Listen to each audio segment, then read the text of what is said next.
show people snow plowing and police and fire and road maintenance and so on, so that they actually get a message of what that check is that they're putting down is contributing to their community, as opposed to what politicians have lied to them for years about, that taxes somehow are awful and should be thrown, should be ended. You get these conservative politicians that have convinced everybody they can have all of the services they need and not pay any taxes for it. I think we've got an opportunity downstairs, certainly, to give a message to people when they're in there. And they're in there for long periods of time. They're standing in line a lot of the time, and we have nothing that engages them. I've suggested from the very beginning that some kind of book or representation of these pictures in here be put in that foyer as well. So it's incorporated in and it's respectful. Coming up into this area here, though, is an opportunity for us to be reminded as a council of why we're here. The community should be in this room, not politicians that are up on those walls. These pictures are not history. They're not even a representative of history. I have a BA in history, and I can tell you that most archivists are turning over in their grave, the dead ones, thinking that you think that this is history. There's no story told in any of those. There's some names, but there's no history associated with what they did at the time and what they didn't do at the time. Which one of these saddled us with the debt of this building? Which one of these didn't respond to Mountain Pine Beetle?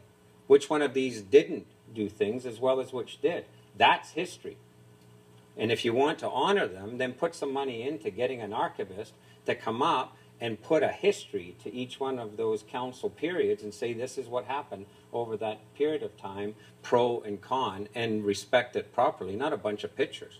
What I would like to see is when people come into this room, they see a continued recognition of First Nations. That's our history, that we are on the traditional territory of the First Nations, that they built this place before we even showed up here, that we continue that and have space for that, and that our community is represented in here so that when people are in here as guests, they actually see how we see our community and how we inform our decision making. The strategic issues around housing, the strategic issues around playgrounds and parks, all the things we're trying to achieve, that's what should be reflected back to us in this chamber.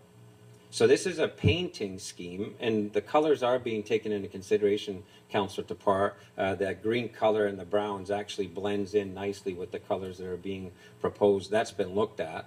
But it's really an opportunity to reframe this public face so that downstairs taxpayers see what they're contributing to, and up here we're reminded that we're in here for the benefit of the community, not the legacy of getting a picture up on the wall at some point. So I think that this is something that's long past due. We need to move on, and it brings our branding tightly into this building. Any further comments or questions?